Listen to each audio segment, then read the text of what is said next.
Well, welcome everyone to this panel. I am very happy that the panelists were able to join us because I think this is an important topic, talking about incidents that occur to critical infrastructure and the general cybersecurity of critical infrastructure. Because there is a difference when it comes to, for example, IT infrastructure, IoT infrastructure, industrial IoT infrastructure, and operational technology critical infrastructure. So to begin with this, and please feel free to jump in, what do you see as some of the main challenges to cybersecurity in critical infrastructure?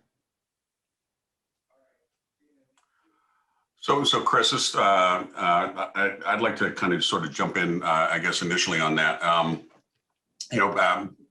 Because of the need to have stability and reliability within critical infrastructure, inserting any kind of either new and protective technologies or even just making any kind of changes in general can be very challenging.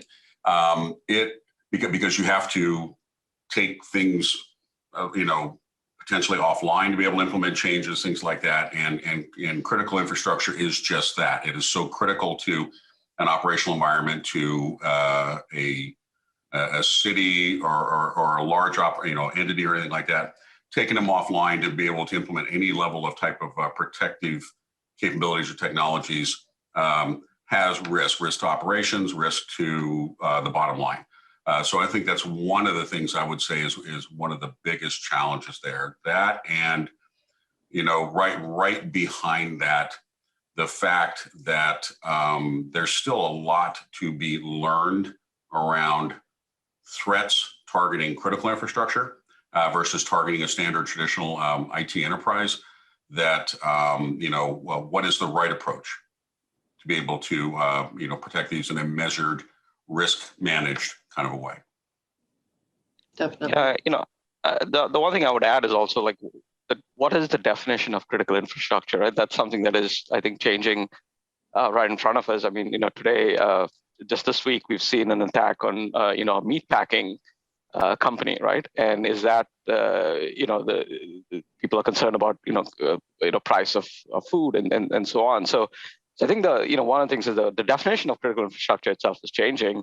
And I think, some of the companies that maybe historically have not thought of themselves as tech savvy and therefore cybersecurity savvy are now being forced into this idea that, if they are not protecting the infrastructure well enough, then they are very much a target. So, I'd add that to what Tom already touched on.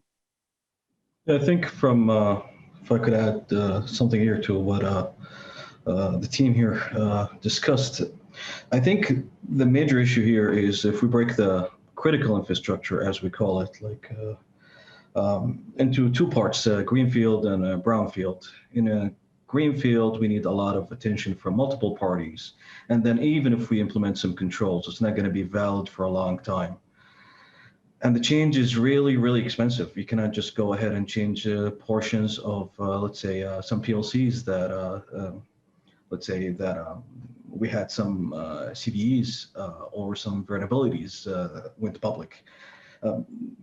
Then we take the other side where it's a brownfield and it's already been working. Some of these plants were operating since 1975, 1965, and they're still producing.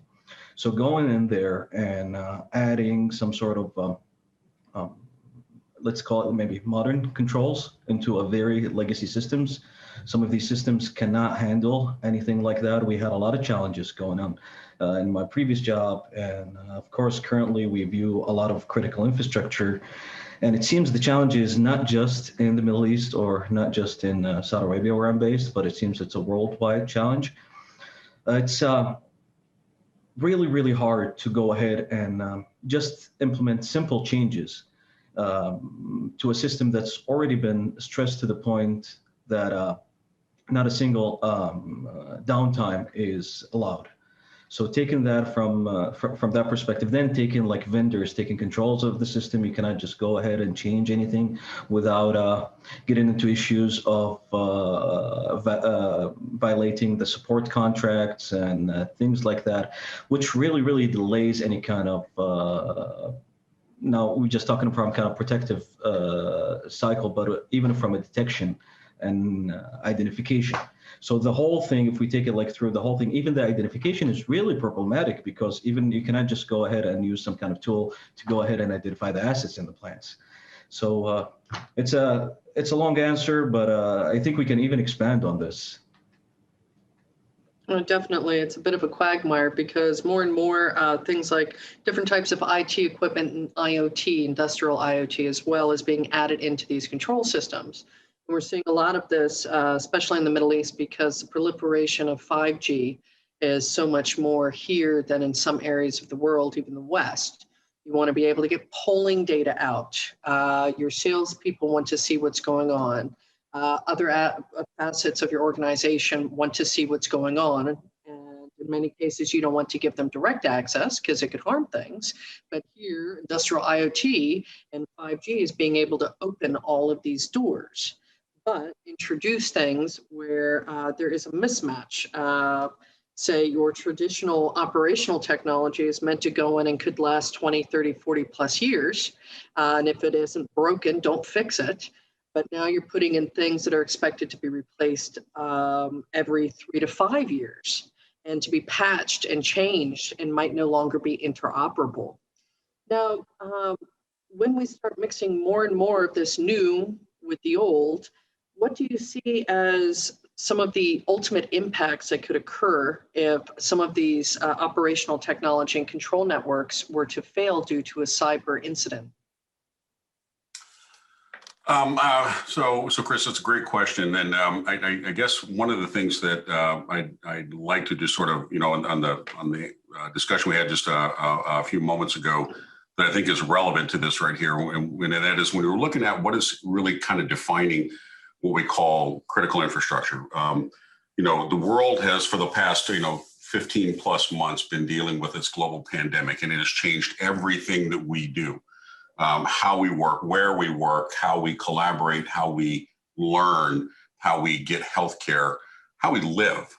And I think what that has done is it has forced a broader perspective on what, as a society, as a sovereign nation, has to be considered critical infrastructure. The ability to be able to get to a food supply, the ability to be able to have clean water. In parts of the world, the ability to be able to have electricity that can run cooling systems and building management systems, things like that. So all of those are really part of that aperture now that we could label as critical infrastructure. The question about the impact, and particularly as you introduce new types of technologies and controls on top of layers of technologies and controls and processes that have been in place for, in many cases, decades, really creates a unique set of problems, I think.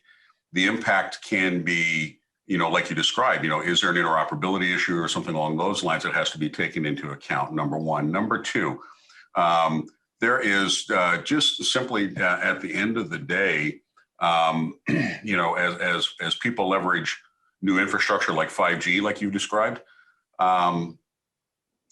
there's a lot of these technologies and processes that are critical to sovereignty that can leverage that kind of new infrastructure, that kind of high-speed technology, that kind of availability that something like 5G advertises. But there has to be a transitional leap moving into a space where you can take that on. So I think to the question about impact, the impact is on an organization is going to have to, I think, results in a set of thought processes and decisions that have to be made as to, all right, so what investments are we going to make? What changes are we going to have to make organizationally in order to be able to actually move into the next generation? When we talk about generational shifts in families, how are we going to make the generational shift in this infrastructure and technology family to allow for a longer lifespan for the things we need to be able to do? I think that's going to be a big part of that.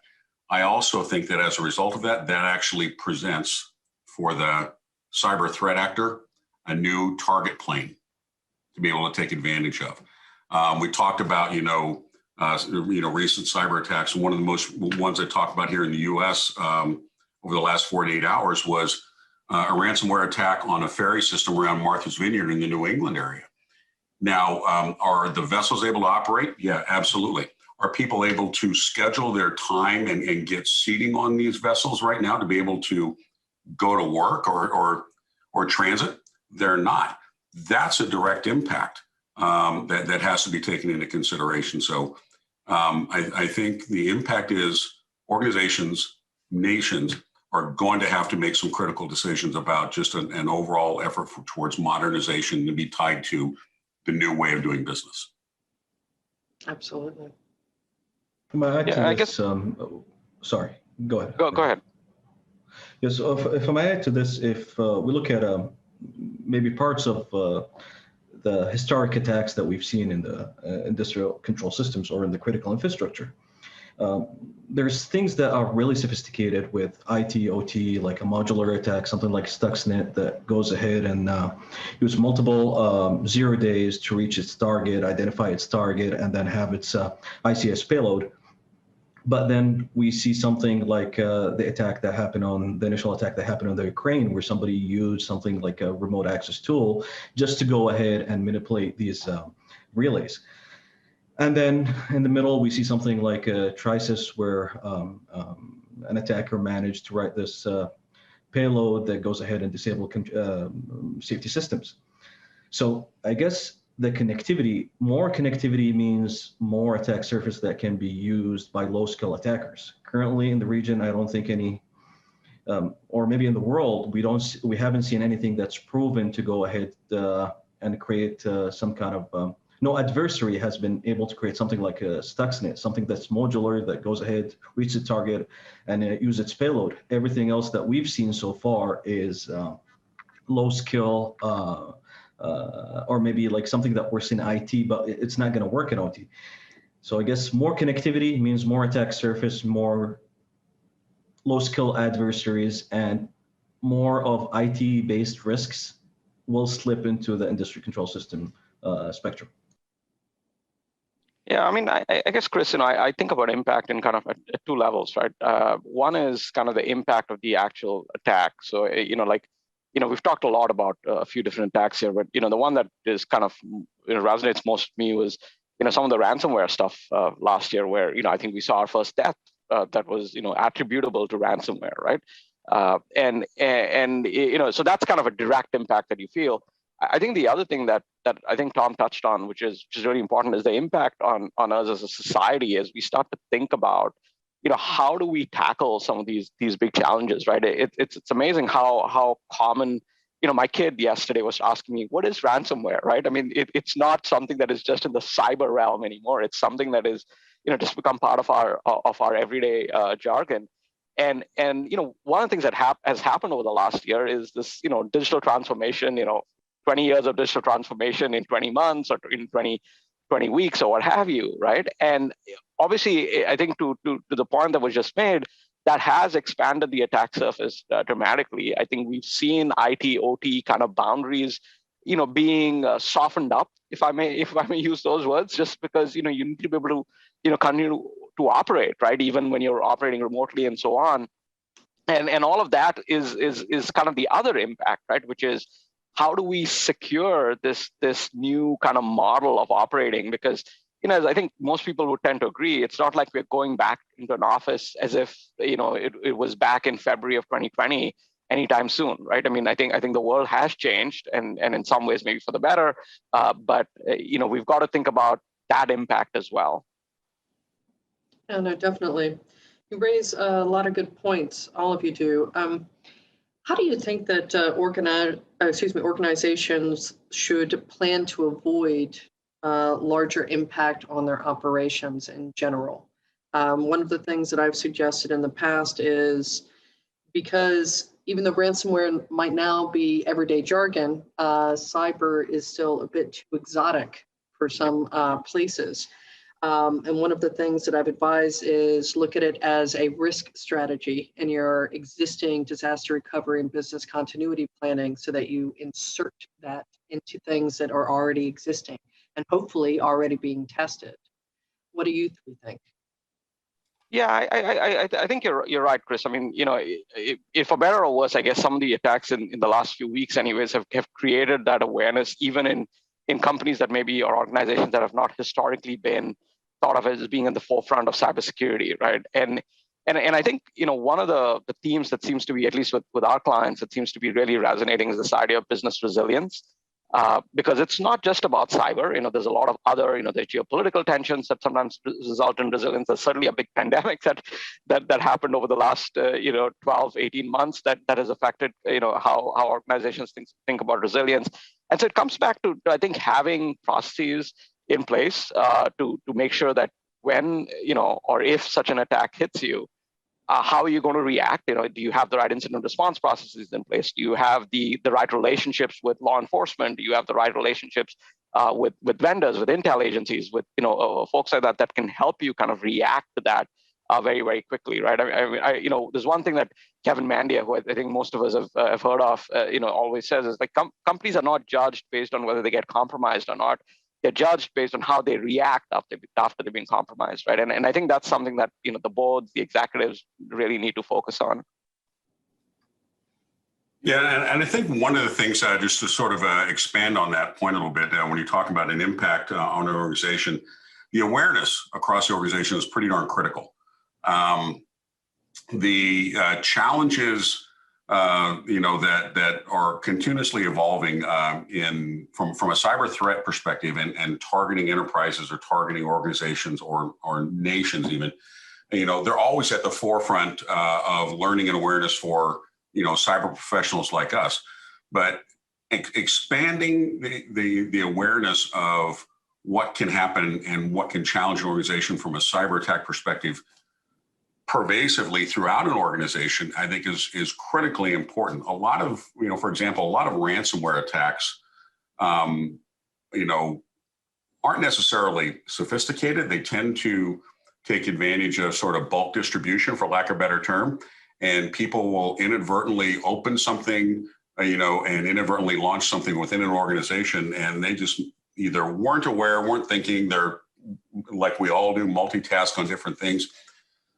But, I think the changes that are going on and the biggest impact that has to happen on organizations now is just that understanding and awareness at all levels, at all layers, amongst all professions and practitioners. When we start to see that, and when we start to achieve that level of awareness, that's when we're going to actually start to see a change in the tide as it comes to how quickly an organization can respond and work through. Every organization at some point is going to deal with some sort of a cyber related issue. But I think the awareness and the training and the planning and the practicing of said planning that organizations do, and the broader they do it, is going to have the biggest impact on how well they're going to be able to drive their resiliency and operate through that kind of a compromise. Sure, I have to agree with Mr. Goodwin here. It's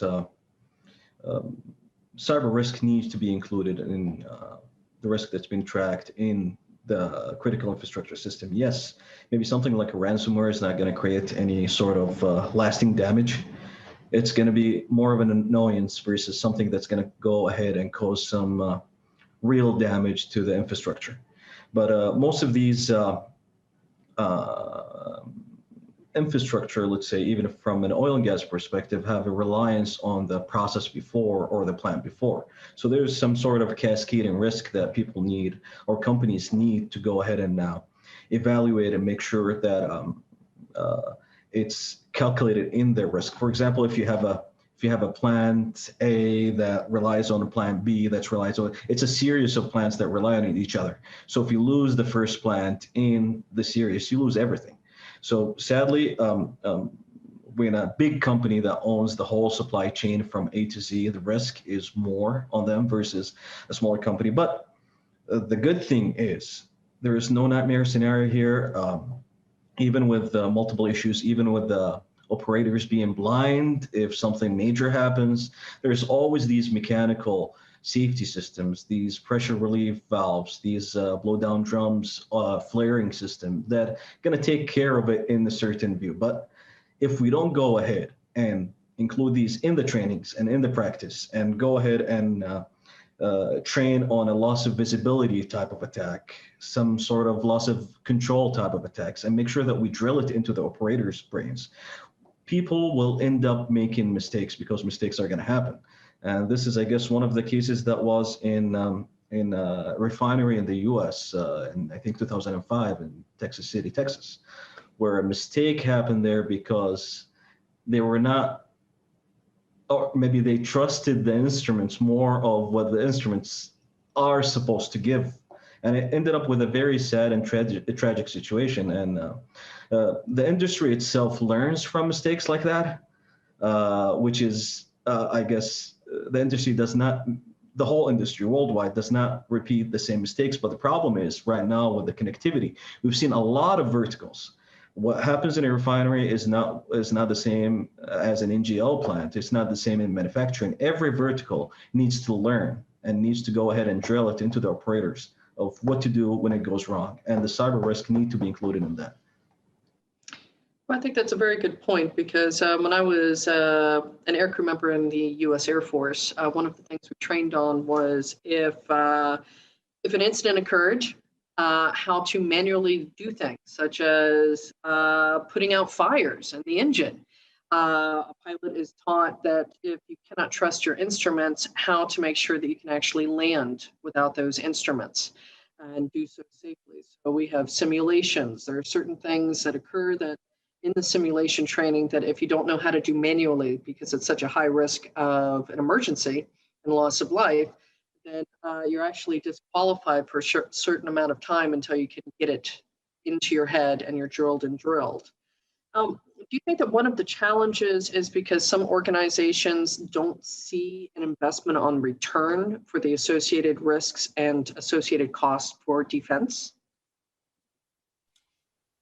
Yeah, Chris, I would absolutely agree with that, and I definitely appreciate the Air Force reference. Being former Air Force and former aircrew member myself, so appreciate that and your service. But you're bringing up an incredibly important point.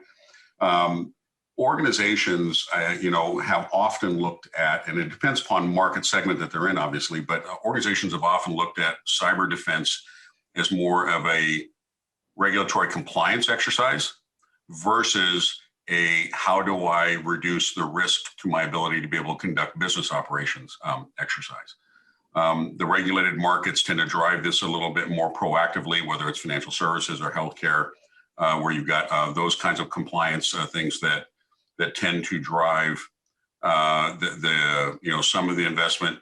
I think though that organizations, if I could offer organizations any, and it doesn't really matter what industry they're in or what segment or anything like that, if I could offer any of them any kind of advice, it would be to understand what's the impact on their business, on their bottom line, on their people, if they're unable to operate, if they're unable to deliver to customers, whether it's a reputational risk, whether it's a direct revenue risk, anything like that.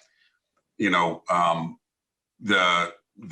impact on the bottom line is really something that organizations need to start taking a look at, and then at the same time also starting to measure, from a return on investment perspective, a small amount of investment in proactive protective measures tends to pay off greater dividends when it comes to having to be able to operate through a cyber challenged kind of an event. Looking at it from that perspective, I think is probably the more appropriate lens to use, so to speak. And I would just say, that's what, if I could offer any kind of advice to any organization, that's what I would recommend to them. Yeah, I would say that, definitely kind of that cost avoidance model is definitely something that we're seeing more and more organizations kind of adopt, right? I think cybersecurity insurance or cyber risk insurance has a big role to play here, because as more companies kind of adopt that, we're seeing cyber insurance companies being in a very influential position to drive behavior, right? From a proactive, if you do these 5 things, we will reduce your premiums. And that's another way to kind of, measure, I'm not sure I'd call it really return on investment, but really, how are these proactive measures helping me drive, my costs down? I will say, my experience, Chris, and I'd love to hear what the rest of the panel thinks as well. If anything, I feel like in the Middle East, I've seen actually a much more bigger kind of adoption of some of these more proactive cybersecurity measures. I think there's some of the geopolitical aspects to it. There's some of the larger attacks that have occurred, et cetera. I definitely think that this is maybe an area where a number of organizations in the Middle East could pat themselves on the back as being very proactive and adopting, what we might consider, I don't know if advanced is the right word, but certainly, more cutting edge security mechanisms. If I might add to this is maybe in the Middle East or maybe specifically in the GCC, most of the critical infrastructure is owned and operated by the governments. So cost was not an issue when it comes to from day one. The plants are built with the top safety and security investment. So the money was not an issue. But if we break it into the multiple companies that are privately owned, they don't have the same type of investment. So for that, we say regulation. Regulation is good, but at the same time, regulation is only going to be followed from a compliance perspective. It's going to be minimal. So with the regulation, we should add some kind of maybe government incentives. So both the carrot and the stick here.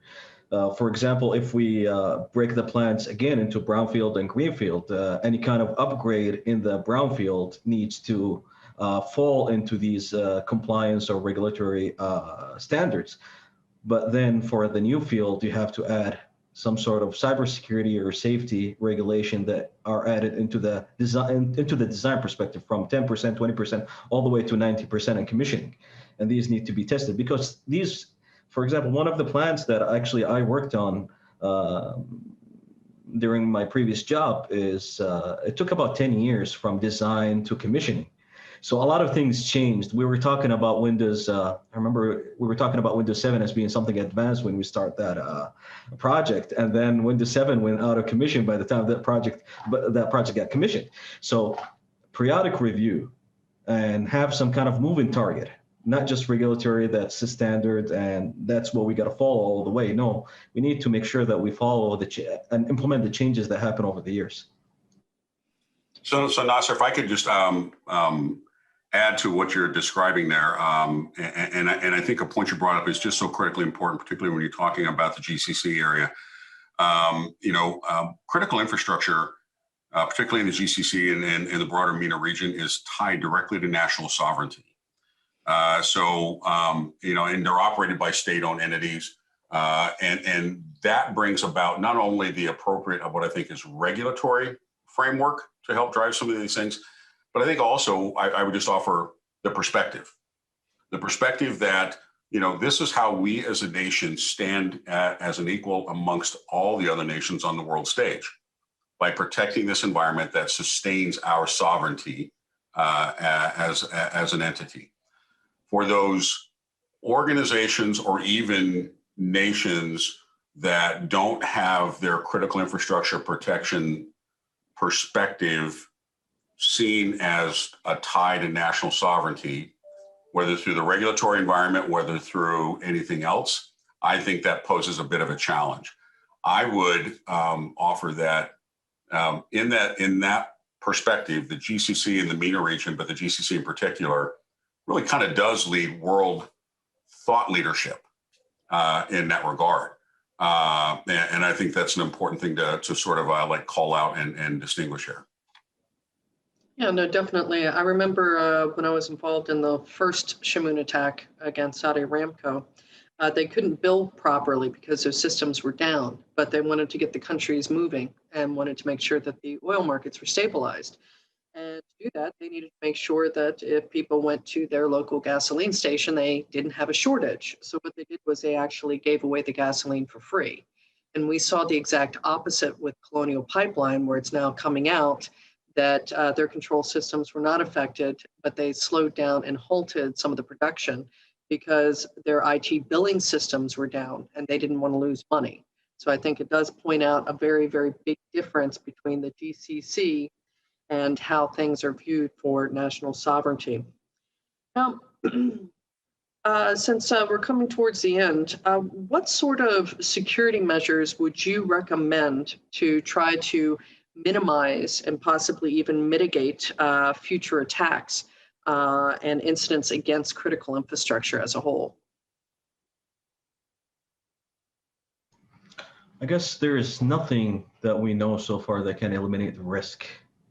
There is no control that can go ahead and, let's say, offer ultimate protection as a silver bullet. I think what we need is some sort of holistic cybersecurity program in each one of these entities that goes ahead and offer everything from identification, detection. Because the major issue here is we cannot run if we cannot crawl. We went from these plants. I visited a lot of plants across the GCC, and we face the same problem. And it seems like this is a problem everywhere in the world. We cannot identify. We don't know what kind of assets we own. A lot of things changed. Some systems were here post upgrade, and it's still here for 10 years, and nobody knows what does it do. It's not connected anymore, but it's still there on the plant floor. So I guess it's taking the whole framework, going all the way from identify all the way to recover. And I'm talking about the NEST framework here. Things like that. We cannot take just a single control, I guess, that gonna save our life. And I'll leave the floor here since we got 5 minutes left. I know, Rodolfo, I think you gotta say something. Yeah, no, I mean, I think Nasser, you touched on really two things, right? One is, I think, just an awareness of your attack surface. I've got to tell you the story that Richard Clark, who I know is involved in this event as well, told me was, there was one case where they found, there was a vulnerable device and no one could find where that device was. Well, it turns out it was plastered behind a wall somewhere, right? And no one knew where it was because, well, it wasn't visible. But, I know that's kind of funny, but really, like, understanding your attack surface. And I think the other thing that I forget whether it was Tom or Nasser that brought it up earlier, is just training, right? I mean, our layer 8 problem is not going away. And if we don't focus enough on, hey, don't click on those attachments, don't open those links. If someone's offering you $10,000 for doing nothing, it probably is not true. I think those are the two things I would say are probably most critical, right? Understanding the attack surface and then understanding your people attack surface, if you will, and then really focusing on those two. But yeah, there is no silver bullet. I guess all of us would be out of business if there was that one silver bullet. Well, and I think, you guys have touched on a lot of really critically important points here. There's a number of different technological approaches that can be taken into account and implemented to try to mitigate attacks. Me personally, I'd welcome the opportunity. I'd welcome the day when we can actually have these kinds of things eliminated completely. Because it frankly winds up that we have a much safer society as a result.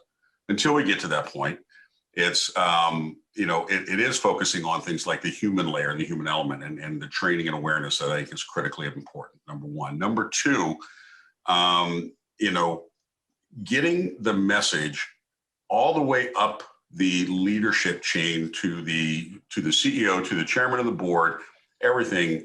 Every owner in there, to the ministerial level, everything, to understand that cyber attacks have a direct impact from the ability to be able to execute the business or to prosecute the mission, however you want to describe it.